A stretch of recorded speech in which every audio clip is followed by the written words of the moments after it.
Welcome back to the Gridiron Expert. Year one for Florida under Billy Napier did not go as planned.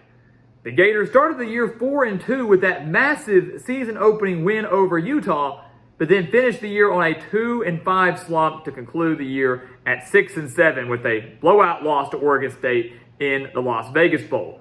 That disappointing season makes year two even more important for Billy Napier, and the Gators right now, they have a few questions on their hands, especially at the quarterback position. There is a battle going on in Gainesville right now between Graham Mertz, the Wisconsin transfer, and Jack Miller after, of course, the Gators lose Anthony Richardson off to the NFL, a first-round NFL draft pick. So who's going to be the starter down in the swamp? That is the question that we're going to answer today. So welcome back to the Gridiron Expert, guys. We're so glad that you could join us today. As always, please continue to like, to comment, subscribe, share our videos, and check out everything down in the description below because, again, here at the Gridiron Expert, college football never dies. The season never ends. It's early April. We're talking college football with you, and we're going to do that every single day, for every single month, for every single year. And we want you to be a part of that. So like, comment, subscribe, hit that notification button so you don't miss out on any of our future content, and become a part of our GE Nation, and become a part of something special that we're building right here on the channel. So let's take a look at Florida, guys. It's a big year, too, for Billy Napier. You know, life in the SEC is tough. And life at the SEC at some of these bigger name programs, they don't wait around and aren't patient very long. You've got to succeed, and you've got to find a way to succeed fast. That was not the case for Florida last year. They need to find a way to do it this year. Of course, the Gators lose Anthony Richardson, AR-15, like they wanted to call him. Threw for over 2,500 yards, 17 touchdowns through 9 interceptions last year. Rushed for over 650 yards and 9 touchdowns as well. Only completed 53.8% of his passes, but he has a heck of an arm. An absolute cannon. There's a lot of potential for Anthony Richardson. He's gone now in Gainesville. We'll touch more on him in a few weeks as we get closer to the NFL draft. But the question now is, when you lose a guy like that, when you lose a freak of nature like Anthony Richardson, who's going to be your quarterback? Who fills in? Who takes over the reins in the swamp? Well, we'll start with the guy that was on the roster last year, and that is Jack Miller. He only played and started in the Las Vegas Bowl last year, and that was a 30-3 loss for the Gators against a good Oregon State team. In that Las Vegas Bowl, he threw for 180 yards, went 13 for 22, and that's it. So, I mean, you can't blame it on him. Florida was severely overmatched with the amount of opt-outs that they had, the amount of transfers that they had, the team that they were playing. Florida really did not stand a chance against the Beavers, and Miller tried to do everything that he could. The beauty of this is there was very limited playing time last year for him.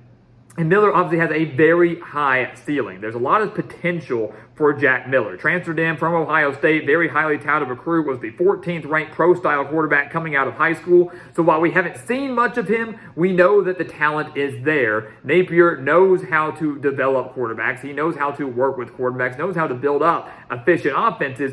Can he do that with Jack Miller, who again is going to be battling for the starting job against Graham Mertz, the transfer quarterback from Wisconsin, and that, for many, might be the favorite to become the new quarterback in Gainesville. It's a very intriguing situation. You know, Mertz was a 4-star prospect out of high school, and it was supposed to be huge for Wisconsin. It was supposed to be this guy that was going to come into Madison, kind of give the passing game the major boost they had kind of missing those last few years. And, you know, while he had a couple good games to start his career, especially in that 2020 COVID season, kind of tanked after that. He started 32 games for Wisconsin, went 19-13 in those games, threw for over 4,400 yards, and only completed 59.5% of his passes during his time with the Badgers. Also threw 38 touchdowns to 26 interceptions. The thing with Mertz, again, kind of like I mentioned with Miller, but more so Mertz here, is he has the talent. It's there. We've seen it from time to time. But he's wildly inconsistent. You can't say the same to Miller because we haven't seen much of him. You can't say he's inconsistent because you've seen him in one game. Mertz, through 4 years at a Power 5 program, has shown flashes of brilliance, has shown that he has a relatively accurate arm and can be extremely accurate, but he's also shown that he can be really, really bad and really inconsistent. So which Mertz are you going to get? You know, rumors out of Gainesville right now is that he's already impressing coaches, that he's already looking pretty solid right now with the Gators, and that more than likely he's going to be the starter in week 1.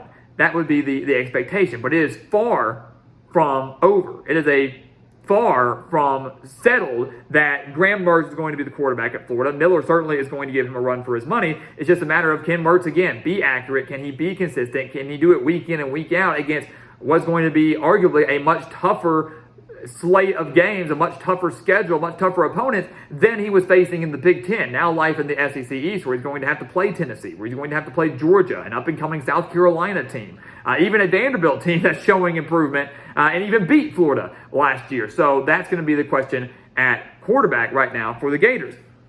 So it kind of leaves you wondering. We're going to break down Florida in deeper detail here in a few months, because again, we're going to predict every single game for every single team, and that's going to include roster analysis and roster breakdowns and things like that. And we're going to get more clarity on this quarterback battle here in a few weeks when Florida goes into their spring game. We get to see more from Miller and we get to see more from Mertz. But if I had to pick right now, who would be the quarterback in Florida in 2023? I say it's got to be Graham Mertz. I wouldn't be surprised to see it be Jack Miller, but I think it's got to be Graham Mertz. He is by and large the more experienced quarterback on this roster. He has shown flashes of brilliance. Again, 19-13 during his time at Wisconsin, completing nearly 60% of his passes. I think with the right coaching, he can become more developed. At Wisconsin, solid coaching, but we knew that was a ground and pound type of offense. It was a win at the line of scrimmage type of conference. And while you have to win at line of scrimmage, period, SEC a little bit different. The style of the Big Ten, especially the Big Ten West, the style that was being played at Wisconsin, drastically different than the style that's going to be played in the SEC, drastically different than the style that, of course, is going to be played at Florida. So whoever gets the starting quarterback job has some major shoes to fill. It's hard to fill in for a guy that was as talented as Anthony Richardson. But I believe that guy will be Graham Mertz. I believe he will get the starting nod. But we'll see what these guys are made of. We'll see what he's made of very early on. Week 1, Florida goes to Utah. Week 3, they take on Tennessee. So you're going to really see how good Mertz can be very early on. And if he tanks, and if he's inconsistent, he isn't producing the way he should, do not be surprised to see Billy Napier make a quarterback change very early in the season and put Jack Miller in to see if he can give this Gators offense a spark.